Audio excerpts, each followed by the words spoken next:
You know, we got this movie right here that a lot of people say it didn't get the love that it needed back in the day when it came out. Tron 1982, man. I remember this movie was really sort of revolutionary for its effects. And a lot of people, they go back and forth on the success of this film. You know, for those of you who don't remember, because you probably remember the recent one, which we'll talk about in a little bit, but this is the one where you had Jeff Bridges, and he pissed off some computer, and the computer said, all right, well, I'm just going to put you in here and just make you fight all my computer bits.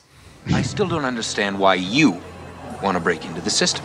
Because, man, somewhere... Calm down, man. Jesus Christ. He just did a line of coke right before that take. Yeah. Way too angry. He put coke instead of cream into his coffee right there. Settle your ass down, man. Because, man, somewhere in one I thought he was about to slap with that pillow. Because why not, you idiot? That's a stupid-ass question. And that was one of the things about that movie, too, man. A lot of people... they don't really talk about it a whole lot, but that movie had an incredible score too. It's a movie back in the day that it did all right. An interesting thing about Tron. When Tron came out in 1982, it was considered to be not a success. It was considered to be a disappointment, but it was Disney's biggest and highest grossing film. Or at least live action film in 5 years at that time when it came out. So I could see why they would say, all right, you know what? There's some potential here. And I could see why they want to come back and try to do this over again.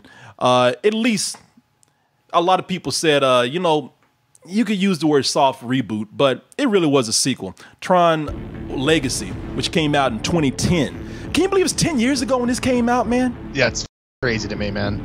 Like what?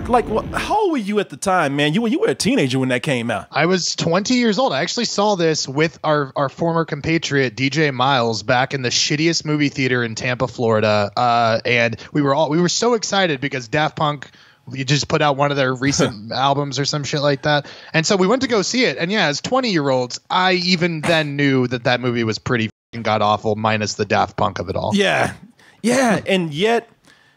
Tron is one of those properties where it's always on the verge of being a success. That's how it was in 1988, 1982. Like, it created a cultural phenomenon. The video game was huge. Like I said, the score was great. You know, but it just didn't. It was just right there being a success, but didn't quite reach it. Same with this. This didn't really lose money. It made over $100 million, but still it was considered to be like, you did okay. You did better than that last kid, but you know, you didn't really get there yet. And Disney said, well, we'll get it right one day. You know, we're right there. And that is why they're talking about trying it again one more time with another Tron movie. And this time they say, look, we tweaked the formula a little bit, and we think we might get it this time. Because we got not one, but two great people in this. We got great actor, Jared Leto, and the director. What's his name? That's Garth Davis. He made a couple really good movies. One called Mary Magdalene. The other one was Four Brothers. Got a lot of buzz a couple of years back.